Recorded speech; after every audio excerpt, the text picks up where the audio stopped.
Bueno, muy buenas tardes de nuevo. Con ustedes Felipe Montaña.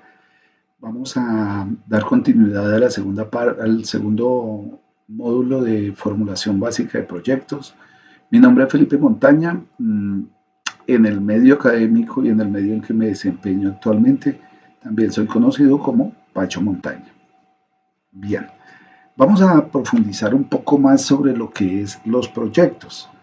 En la parte anterior, hasta la versión anterior, nosotros estábamos hablando sobre cómo nace un proyecto, cómo hago yo para eh, iniciar una idea de proyecto y cómo debo empezar a plasmarlo, así como las características de un proyecto.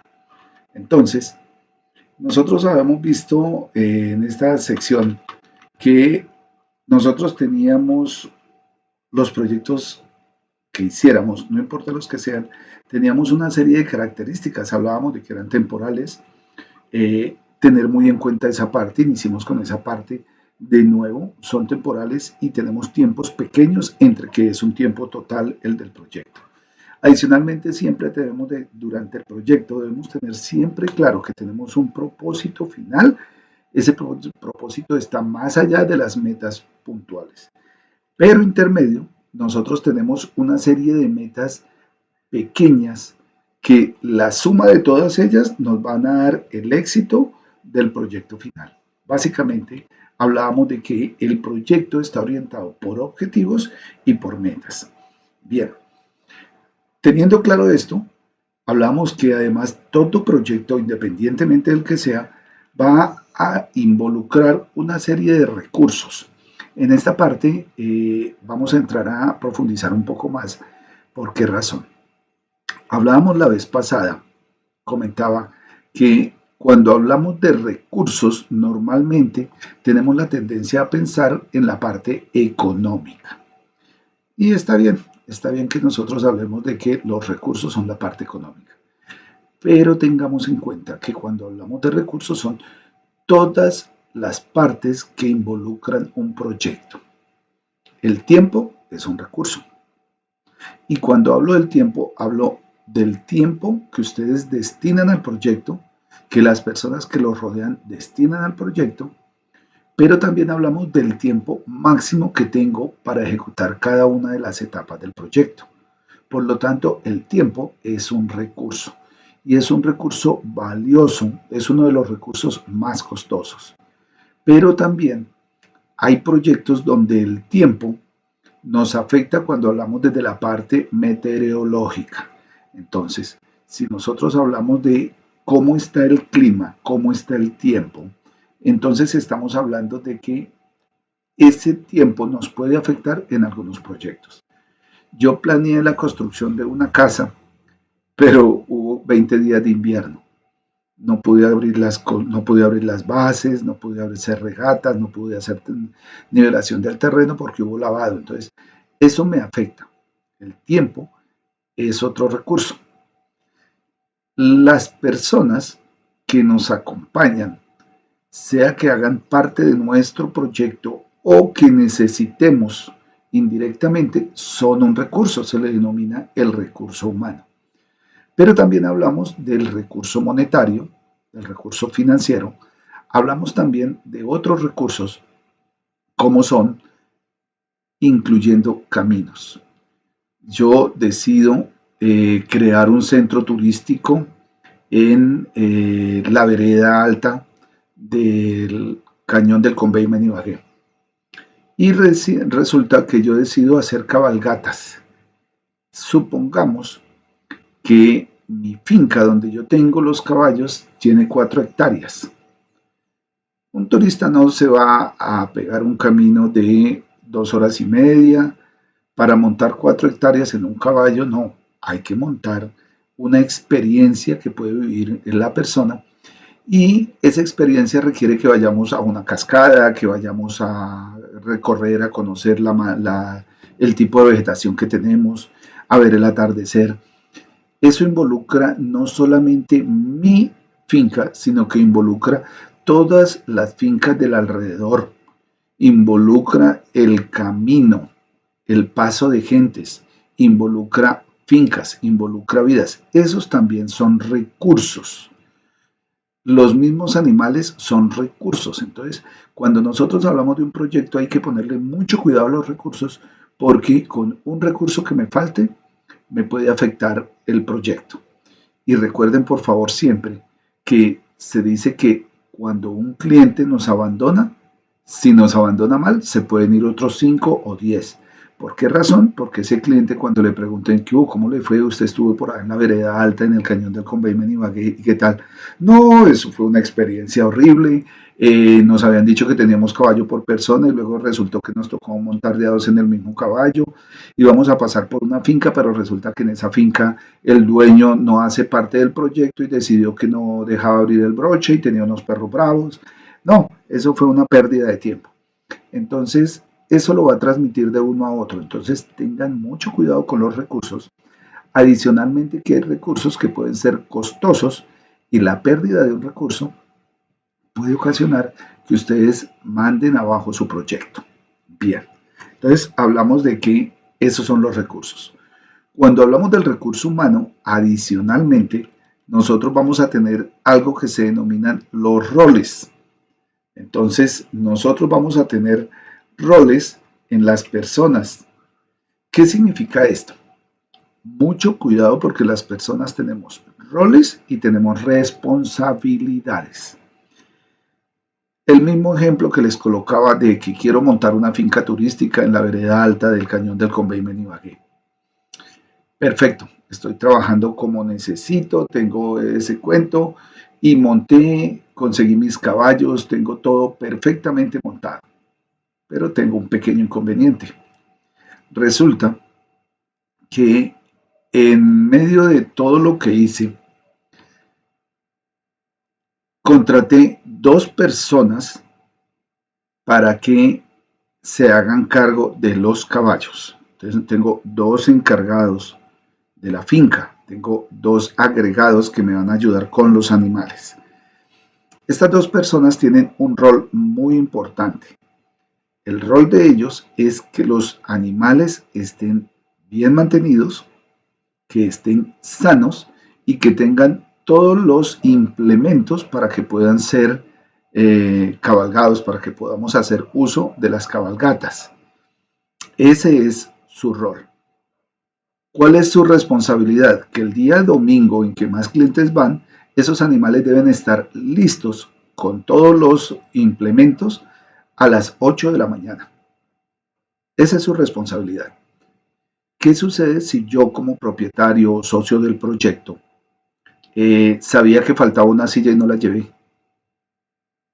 Eso no es responsabilidad de quien me colabora, es mi responsabilidad. Entonces, en el proyecto hay que tener en cuenta que los roles y las responsabilidades, aunque se parecen, son diferentes. Los roles ustedes los pueden delegar, pedirle a otra persona que lo haga, que les colabore, que les ayude, pero la responsabilidad ustedes no la pueden delegar. Ustedes pueden ser un rol muy importante. Hay proyectos donde una persona quizás no aporte mucho económicamente, pero es la persona que integra al grupo. Supongamos el mismo proyecto y tengo una persona que hace actividades de recreación cuando llegamos a las cascadas, cuando vamos a un lugar donde vamos a hacer un rapel, vamos a hacer una escalada. Esa persona durante unos trayectos él no hace nada, pero el rol que tiene es el de divertir a la gente, pero además tiene la responsabilidad de que si van a escalar lo hagan con seguridad. Entonces, el rol es acompañar. La responsabilidad es que a ninguno de los que esté ahí en ese proyecto que haga uso de nuestro producto le vaya a suceder nada. Eso es un detalle muy importante y ustedes deben tener en claro siempre. El rol es diferente a la responsabilidad. Finalmente, como les comentaba, los proyectos van a tener componentes, un alto componente de incertidumbre. Yo puedo tener todo, pero el proyecto es posible que no me salga finalmente por muchas situaciones. Bien, entonces, eso en cuanto a los proyectos. Y estábamos hablando de las características y era lo que comentábamos con respecto a todas las situaciones. ¿Cuáles son las características del proyecto? Bien. Ahora viene algo muy importante. Los proyectos tienen diferentes etapas que son muy importantes. Entonces, en primer lugar, nosotros tenemos esta parte que se llama la parte de preinversión. Cuando nosotros vamos a hacer un proyecto, antes de arrancar tenemos una preinversión. ¿Qué significa eso? Que nosotros vamos a mirar si la necesidad que detectamos o si el problema que detectamos realmente lo es. Es muy importante esta parte de preinversión porque en Colombia y en el mundo se calcula que alrededor del 60% de los proyectos, es decir, 6 de cada 10 proyectos que fallan es porque identificaron mal la oportunidad o el problema. No sé ustedes dónde viven, pero aquí en mi ciudad y por el lado de mi familia decían que es que se está colocando el remiendo más arriba del roto. Cuando yo diagnostico mal el problema, detecto una necesidad que está errada, yo puedo invertir los millones que quiera. Me gané el baloto, invertí toda la cantidad que quiera, pero resulta que el proyecto no va a funcionar porque diagnostiqué mal. Nosotros nos vamos a centrar en todo este módulo, en esta parte de inversión, preinversión y un poco en la inversión en la ejecución. Bien, lo primero que debemos hacer es identificar. ¿Qué es identificar? Como lo hablábamos en la vez pasada, identificar la necesidad que yo creo que puedo satisfacer o identificar el problema real. Miren la importancia de la identificación del problema. En algún momento, en Colombia, hace unos 18 o 20 años, se detectó que los niños estaban desertando de las escuelas, de los colegios. Se salían en segundo o tercer grado de primaria y no volvían a estudiar. Cuando se hicieron los primeros diagnósticos, lo que dijeron fue, los niños se salen porque los papás no tienen dinero para poder cancelar todos los costos de estudio. Entonces, ¿qué es lo que hay que hacer? No, démosle estudio gratis, hagamos que los niños vayan, hagamos campañas. No funcionó. Se hizo años después un estudio y se encontró que lo que sucedía era que los niños llegaban al colegio en la mañana con muy poca alimentación. Como no se habían alimentado bien, orgánicamente no tenían la capacidad para entender lo que explicaba el profesor. Por lo tanto, iban perdiendo un grado, iban perdiendo el otro y finalmente decidían desertar porque pues los padres y los niños veían que no podían. Llegaba en que el momento en que el niño le decía al papá es que no entiendo, no veo. Y no es que el niño no tuviera la capacidad, lo que pasa es que biológicamente no lo podía. ¿A dónde va esto? El primer diagnóstico arrojó que era que los papás no tenían. Cuando se hizo un estudio serio, mucho más serio, se encontró que los niños no tenían la alimentación suficiente, no lograban entender, y como no lograban entender, perdían las cátedras, perdían las materias y se veían en la necesidad de desertar, por vergüenza o porque ya no avanzaban de ahí. A raíz de eso, entonces, es que surgió los programas de alimentación escolar, porque reforzando la alimentación en los niños tienen una mejor capacidad de entendimiento y pueden salir adelante con su estudio, o por lo menos mucho más fácil. Entonces, esa primera etapa es muy importante porque yo debo identificar cuál es mi producto, cuál es mi proyecto que yo voy a montar o que quiero hacer y cuál es la necesidad que realmente yo quiero satisfacer. Bien, cuando yo hago esa identificación, lo siguiente que puedo hacer es un perfil. ¿Qué significa eso? Bien, hablemos del ejemplo que les mencionaba, niños. ¿Qué niños? ¿Todos? ¿O quienes necesitan más ese entendimiento? Resulta que los niños en la primera etapa de estudio necesitan entender y comprender mucho mejor lo básico de la matemática, lo básico del lenguaje, para poder entender las demás cátedras. Entonces no son todos los niños. Vamos a darles un perfil que es una alimentación es para los niños que inician escolaridad y otro perfil es para los niños que ya van más avanzados. Entonces, debo definir el perfil. Supongamos, en la primera etapa que mencioné anteriormente, les decía, vamos a suponer que encontramos que en el barrio hay una cancha de fútbol, un polideportivo, se están organizando muchos campeonatos, pero detectamos que la gente no tiene, los deportistas no tienen, porque hicieron el lugar alejado de las viviendas, no tienen la posibilidad de un refrigerio o de aguas rehidratantes. Entonces decidimos montar un negocio. ¿Cuál es el perfil de ese negocio? ¿Es para todos? ¿Es alimentación para niños? ¿Es alimentación para adultos? ¿Es agua o productos rehidratantes para deportistas o para personas comunes y corrientes? Las necesidades son diferentes, entonces debo identificar ese perfil. Posteriormente, debo hacer algo que es muy común escuchar, que son los estudios de prefactibilidad. Para hacer la prefactibilidad, yo no necesito ser un experto en estadística o ese tipo de cosas. La prefactibilidad consiste en mirar a ver primero si hay la posibilidad de que me dejen vender el producto que yo quiero ahí en ese estadio, en esa cancha o en ese polideportivo. Esa es una prefactibilidad. Viene la segunda, ya me dijeron que sí. Hablé con la alcaldía, hablé con la junta administradora, con quien esté a cargo de ese polideportivo y me dijeron, listo, monte el negocio. Le vamos a cobrar un pequeño impuesto o una tasa de arriendo, digamos, se la vamos a cobrar y usted va a poder comercializar. Ya tengo la primera factibilidad. La segunda,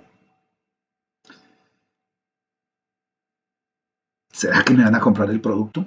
Es posible que ese producto sí me lo vayan a comprar. Yo decidí que no voy a vender solo agua, voy a vender unos jugos con algo de sales minerales para que sea rehidratante. Entonces, quiero vender eso.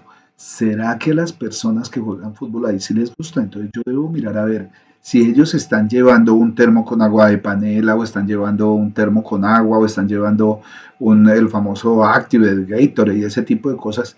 Y debo mirar qué es lo que quiere mi cliente potencial o las personas que están afectadas, qué es lo que necesitan. Esa es la prefactibilidad. Cuando yo detecto eso, entonces voy a la de factibilidad. Bueno, ya sé que ellos me van a comprar una bebida rehidratante. Yo encontré de alguna forma, porque llevé algunas muestras, les dije, vea, ¿qué les parece? Ensayaron, lo miraron y dijeron, sí, rico, lo probaron y dijeron, no, qué rico, porque no lo saca tan bien que sepa a mango, que sepa a limón, que sepa a lulo, alguna fruta. Entonces ya tengo esa prefactibilidad. Ahora dentro de la factibilidad, ¿será que si yo preparo 200 litros, que es lo que he visto que la gente podría vender entre toda la gente, lo puedo producir? Entonces, técnicamente yo puedo producir ese producto, yo puedo sacar 200 litros de bebida rehidratante en diferentes sabores cada 8 días, ¿lo puedo hacer o no lo puedo hacer? Y si veo que lo puedo hacer, encuentro la forma, le pongo algo de lógica, lo averiguo, entonces vengo con el diseño definitivo, que es cuando yo digo, listo, ya decidí, voy a vender 4 sabores, además de agua normal. Entonces voy a vender una agua que esté purificada, voy a vender un sabor a lulo, un sabor a piña, una limonada y un agua de panela. Entonces tengo ahí 4 sabores, 4 variedades. Ya sé que voy a vender 25 litros de cada uno o 50 litros de cada uno y ya tengo que empezar a mirar la siguiente parte, que es decidir con qué voy a mezclar, si voy a hacerlo a mano, dentro de un balde, cómo lo voy a hacer, va a ser un consumo de alimentos, entonces tengo que armar ese perfil. Eso ya es el diseño definitivo y ese requiere un poco más de lógica. Yo no necesito llamar a un experto, es colocarle lógica y cómo lo prepararía. Bien, después de que hago todo esto, entonces me siento y miro cuánto me cuesta, miro mis posibilidades económicas, si es que necesito un socio o un compañero, o si en determinado momento necesito un apoyo de alguna institución o un préstamo financiero, sea un préstamo a un banco, un préstamo a un amigo que no es como tan conveniente a veces, y decido cuánto necesito invertir. Cuando hago esa inversión, cuando ya sé que necesito, entonces entro a la segunda etapa de un proyecto, que es la inversión, que es invertir y empezar a ejecutar el proyecto. Cuando yo hago esto, entonces empiezo. Primero invierto en todo lo que necesito. Invierto en las licuadoras, batidoras, en los agitadores, en refrigerador si es que no tengo, invierto en las mesas que voy a colocar, invierto en la carretilla o carrito o carreta que yo voy a necesitar para llevar mi producto hasta allá, o si es que tengo la camioneta disponible de un amigo, entonces me toca mirar cuánto le voy a pagar a ese amigo para que me transporte los materiales. Esa es la etapa de inversión. Y después de eso viene la etapa de instalación, que es simplemente con esa inversión que ya hice, ir y colocarlo dentro de, en el lugar donde, y empezar a producir. Eso se trata. Finalmente entramos a la etapa de operación, que es donde yo ya empiezo a producir ese servicio o ese producto que estoy ofreciendo. En este caso serían los jugos y las aguas refrescantes.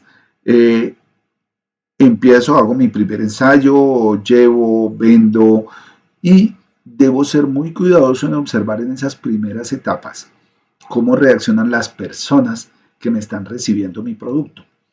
Cuando yo tengo esas primeras etapas, lo que hago es mirar.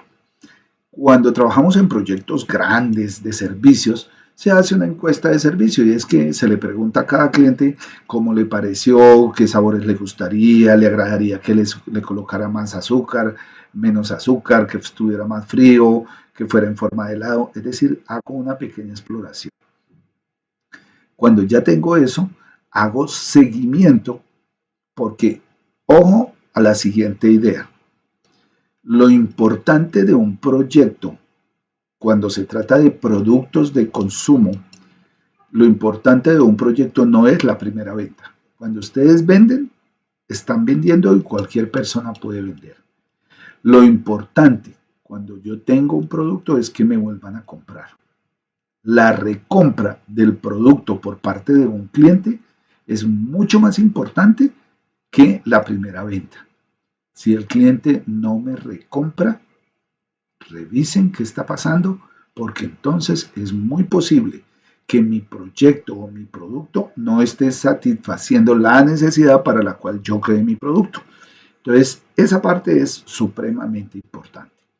Por tanto, en esta parte de operación, como pueden darse cuenta en la parte inferior, hablamos de que yo planeo, ejecuto, hago un seguimiento, que es lo que les estaba hablando. Bueno, cómo es lo que estoy trabajando, qué es lo que voy a hacer. Cuando hago este seguimiento, posteriormente hago un control. Venga, ¿por qué no me compro más? O esta persona está comprando mucho más que los demás. ¿Será que es que lo está revendiendo? ¿Será que es que le gustó? ¿Será que le agradó? ¿Por qué esta persona sí compró la limonada y no compró el de sabor a piña? Entonces, cuando yo hago este tipo de seguimiento y control, estoy revisando para de nuevo volver a hacer el proyecto. Ojo con lo siguiente, el control está en varias partes. El control está, primero, en que en el momento en que inicie yo controle que estén todas las cosas que necesito. Eso es como una piñonería. Eso es como una bicicleta. Yo puedo tener la bicicleta completa, pero no tengo la cadena. ¿Cómo hago para darle pedal? Con un eslabón de la cadena que falte, ya la bicicleta no funciona. Entonces yo debo asegurarme que el día que yo llego al polideportivo a implementar mi negocio, yo debo tener en ese momento todos los engranajes de mi piñonería. Eso es control. Y seguimiento es asegurarme que esa piñonería siga funcionando, pero que además quien esté trabajando, quien esté pedaleando, esté a gusto y pueda llegar a donde necesita. Después de esto, me siento, evalúo los resultados y entonces ahí también hago como una especie de control. ¿Por qué razón? Porque yo me siento y digo, yo esperaba vender 100 litros. Resulta que fui y solo vendí 60. ¿Qué pasó? ¿Por qué? Observo, ¿será que fue la misma cantidad de gente que había ido los días anteriores? ¿Sería que me excedé? O el caso contrario, yo esperaba vender 100 litros durante todo el día y a las 2 de la tarde me quedé sin producto y durante 3 horas la gente iba a preguntarme, venga, ¿tiene más? Venga, ¿tiene? Por favor, ¿tiene de tal sabor? Entonces, hago una evaluación de esos resultados. Esa es la primera, el producto funcionó o no funcionó. La segunda, resulta que yo esperaba invertir 300.000 pesos el primer día y esperaba ganarme al menos 100.000 pesos, por decir algo. Resulta que yo invertí los 300.000, vendí todo el producto y solo recuperé 320.000. ¿Qué pasó? Calculé mal. ¿Cuál fue la situación? Entonces, por favor, este ciclo de vida del proyecto es supremamente importante porque yo debo atenerme a él y debo observarlo. Y en todas, aunque solo lo dice aquí, control, todas estas etapas yo debo controlarlas. Mis socios, la comunidad con quien esté haciendo estas etapas son muy importantes porque son las que me permiten saber si sí o si no voy a trabajar bien en mi proyecto. Entonces, por favor, asegúrense de que este ciclo de vida del proyecto sea muy importante. Una vez terminado esto y que ya tenemos claro cuáles son las etapas que vamos a vivir en un proyecto y qué es lo que necesitamos, entonces debemos empezar a mirar cómo lo hacemos. Entonces, con ese ciclo de vida del proyecto, nosotros tenemos estas situaciones. ¿Listo? Bien. ¿Qué es lo primero? Hago el diagnóstico, identifico, analizo y priorizo, ya lo habíamos hablado. Entonces, yo reviso, analizo e identifico mi proyecto para saber cómo va a funcionar. Y después de eso, diseño, defino, que fue lo que hablamos, y son las etapas en las que nos vamos a centrar en este momento y para esta nueva etapa. Entonces, es muy importante tener en cuenta que aunque el ciclo del proyecto habla del diagnóstico, identificación, análisis y priorización, que luego hablamos del diseño y la definición, que luego hablamos de la puesta en marcha, de la ejecución y de la evaluación, que son los mismos que vimos hace un momento, solo que lo estamos presentando como un círculo para que les quede claro que esto se debe repetir. En este pequeño cursito, que no es muy largo, nos vamos a centrar en ese diagnóstico de identificación que ya hemos hecho parte de y que espero que en estas 40 minutos que llevamos, un poco más de 40 minutos, ya ustedes hayan ido pensando, vea, yo tengo este proyecto para mi comunidad o tengo este proyecto con el que espero ganar económicamente mi sustento de aquí en adelante o que quiero mejorar mi municipio, mi barrio, mi comunidad. En este momento ustedes ya deben ir pensando, deben tener un poco en mente ese proyecto, cómo va a funcionar, qué es lo que va a hacer, cómo lo vamos a hacer y nos vamos a centrar en esa etapa, diagnosticar, identificar, analizar y priorizar y luego vamos a pasar al diseño y definición. En esa parte es donde le vamos a dedicar de verdad mucho tiempo. Bien, el asunto es cómo vamos a trabajarlo. Entonces, tome un papel y registre. Hay unas preguntas claves que debo hacerme. Primero, ¿cuál es la necesidad u oportunidad que he detectado? Eso es lo importante. ¿Cuál es la necesidad que yo he detectado? En segundo lugar, es muy importante que yo determine quiénes serán los posibles clientes. Ojo, la necesidad, cuando hablamos de necesidad es que en mi comuna hay un problema. Cuando hablamos de una oportunidad es que hay un producto que yo puedo empezar a meter al mercado, hablando ya en términos un poco más técnicos. ¿Quiénes son mis posibles clientes? Es porque tengo un producto. Ahora, ¿quiénes son las posibles personas que se van a beneficiar de él? Cuando yo hablo beneficio, a diferente de los clientes, pueden ser mis socios. Cuando yo hablo de clientes, hablo de un producto que voy a vender. Cuando hablo de los beneficiarios, estoy hablando de quienes vamos a obtener algún beneficio. Después hay una pregunta clave. ¿En el entorno hay productos similares? Yo pretendo entrar a vender o entrar a solucionar una necesidad con algo similar. Esa parte es muy importante, demasiado importante. Tanto que yo diría que una de las partes más importantes es esta, el entorno. Estaba hablando del producto de bebidas rehidratantes.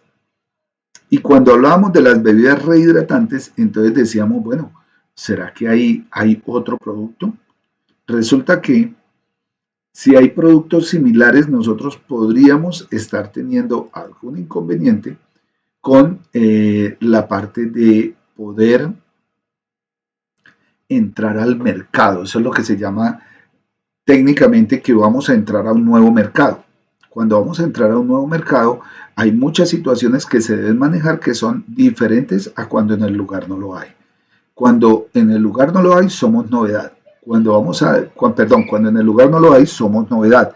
Cuando entramos a similares, tenemos que entrar a una competencia y esa competencia implica que debemos romper barreras.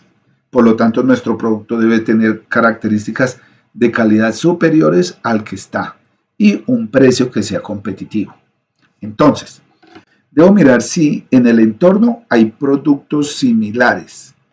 Y si esto es así, vean, productos similares, si no los hay, entonces debo mirar a ver en qué otros lugares hay productos que sean similares. Yo no necesito inventar la rueda, no necesito tampoco copiar, lo que comúnmente se llama piratear, pero lo que sí puedo hacer es aprender de otras experiencias. Entonces, si en otros lugares hay productos similares, yo puedo hacer un estudio que normalmente lo llaman el benchmarking, que es ir y mirar quienes ya lo están haciendo y aprender un poco de eso. Entonces, ¿hay productos similares? Si los hay, ¿qué puedo aprender de ellos? ¿Qué puedo asimilar? ¿Y qué experiencias puedo aprender que ya ellos hayan aprendido, pero pues yo las aprendo de ellos? No tiene costo para mí aprenderlo, excepto sacar algo de tiempo, que es un recurso, y me va a costar acceder a él.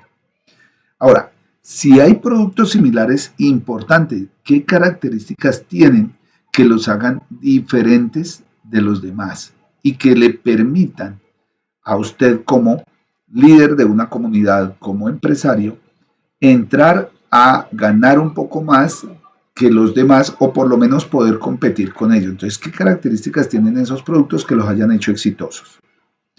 Ahora, es muy importante que defina si su producto, si su propuesta es un producto o un servicio. ¿Qué estoy proponiendo? ¿Un producto o un servicio? Aquí es muy importante qué diferencia. ¿Cuál es la diferencia entre un producto y un servicio? Es muy sencillo. Normalmente un producto el cliente lo puede transportar. Yo vendo un producto, cuando yo vendo una gaseosa, el cliente se lo puede llevar. Yo vendo un producto, cuando yo vendo una peinilla, él se puede llevar esa peinilla en la mano. Cuando yo vendo un papel, se lo puede llevar en la mano. Normalmente un producto. Un servicio normalmente se le presta al cliente, lo vive y se lleva solo la experiencia o la vivencia, pero no se lleva el producto como tal. Un producto se puede vender a distancia. Un servicio requiere que el cliente esté ahí con nosotros. Esa es la diferencia entre un producto y un servicio. Un producto se puede pasar de un cliente a otro. Significa que yo les compré a ustedes un producto y yo se lo puedo vender luego a otra persona. Un servicio normalmente no se lo puedo vender a otra persona. Si ustedes me venden un servicio de un peinado, del corte de cabello, yo no puedo ir y venderle a Mega, tome mi corte de cabello, se lo vendo. No. Entonces hay que diferenciar eso y tengo que tener muy claro.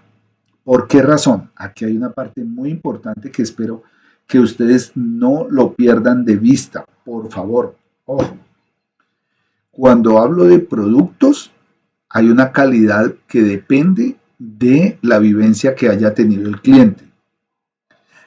Pero cuando yo hablo de servicios, depende de la experiencia que haya tenido el cliente. Me hago entender. Si yo vendo una camisa, el cliente tiene una vivencia con ella y dice, se me rompió o me salió muy buena, no siento calor, es muy buena la tela, tengo una vivencia. Cuando yo vendo un servicio tengo una experiencia. Es que cuando me cortaron el cabello me hicieron un pelón y esa vaina me quedó doliendo y no quiero volver donde esa persona, donde ese estilista, peluquero, como lo quieran llamar. Entonces, cuando los productos se venden como un producto, es muy importante prestarle atención a la calidad de los componentes. Cuando mi producto es un servicio, es muy importante, es trascendental que el cliente viva una experiencia y una experiencia agradable. Y el cliente va a juzgar la calidad de la experiencia de un servicio de acuerdo a las experiencias que haya vivido antes. Si mi cliente vino a la cabalgata aquí, me va a juzgar, si ya estuvo en una cabalgata norteamericana, me va a juzgar de acuerdo a eso y me va a decir es buena o es regular de acuerdo a la experiencia que ya ha tenido. Entonces tengan en cuenta si su proyecto es un producto o un servicio, porque de acuerdo a eso debo planear diferentes las calidades. Finalmente, bueno, finalmente no, las condiciones del entorno. Debo tomar nota de las condiciones del entorno. Esas condiciones me permiten el desarrollo de mi proyecto.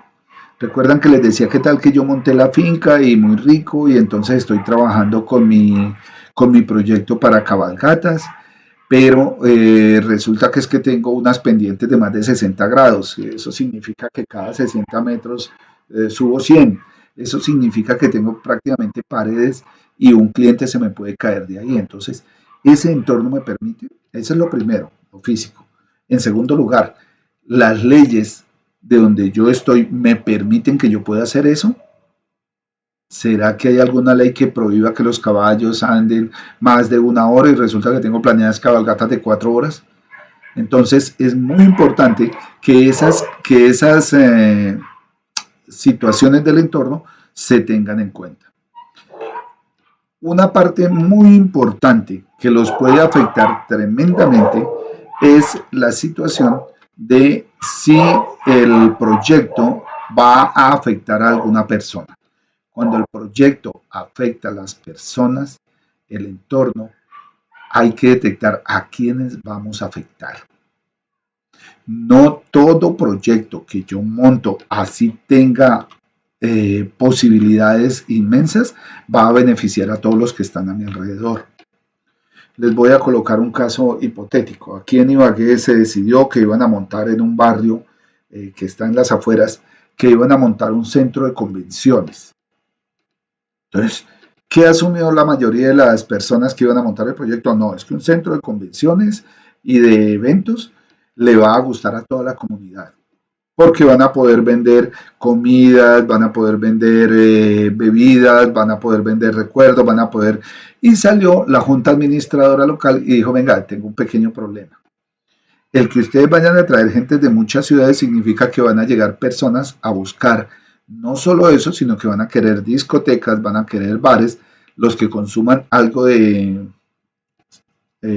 spa, van a querer buscar droga, van a querer buscar prostitución y todo eso va a llevar a que nuestra comunidad se degrade, que nuestros jóvenes empiecen a trabajar por menos plata, que haya prostitución y pusieron todos los problemas posibles porque detectaron que si iba a aumentarse la población, se iba a pasar eso. Y llegaron a la conclusión que si montaban eso en esa zona, entonces que se iba a encarecer la comida porque ya ahí la iban a vender más cara, que no iban a conseguir lo mismo, que las rutas, los parqueos, las calles se iban a congestionar y se formó un conflicto. Entonces, cuando ustedes estén mirando su proyecto, tomen nota de a quién puedo afectar. Y finalmente, como les decía, para la preinversión, si todo lo anterior se porta bien, lo puedo manejar, entonces, ¿qué necesitaría para poder iniciar mi negocio? ¿Qué cosas son las mínimas que necesito para poder iniciar o mi proyecto o mi negocio? Mi proyecto si es para beneficiar a una comunidad, mi negocio si es que pretendo montar una unidad de negocio. Entonces, el punto de arranque para iniciar un proyecto es tome papel, tome lápiz, anote. Bueno, los que tenemos o tienen la posibilidad de un computador, pues siéntense en su computadora, en su celular y tomen nota muy cuidadosa de esas preguntitas. ¿Cuál es la necesidad que detecté? ¿Quiénes son mis posibles clientes? ¿Quiénes son mis posibles beneficiados? En donde voy a colocar el negocio hay productos similares. En otros lugares hay similares que yo pueda tomar y que pueda aprender de ellos. ¿Qué características tienen esos productos que ya existen y que son similares?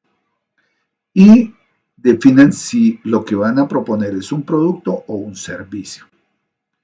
Revisen las condiciones del entorno. Las condiciones del entorno es si el lugar físicamente lo permite, si las leyes lo permiten, si la comunidad puede favorecerse, puede salir beneficiada, y revisen con mucho cuidado de ese proyecto quiénes podrían verse afectados por lo que ustedes van a implementar. Una vez que revisen todo eso y vean que lo pueden manejar, que podemos montar una estrategia, entonces revisen qué necesitamos para poder entrar a montar un proyecto o un nuevo producto en alguna comunidad. Bien, con esta parte entonces estamos terminando la segunda etapa de lo que tiene que ver básico de un proyecto. Hemos hablado hasta ahora sobre el cómo nace el proyecto, cuáles son sus características y ahora el qué medidas debo tomar antes de tomar la decisión si me embarco en este pasaje o si lo vamos a dejar. Recuerden, mi nombre es Felipe Montaña, me conocen más como Pacho Montaña y pues estamos trabajando en lo que tiene que ver con formulación de proyectos, la parte básica. Con esto termino por ahora la segunda parte, la segunda sesión de formulación de proyectos básicos.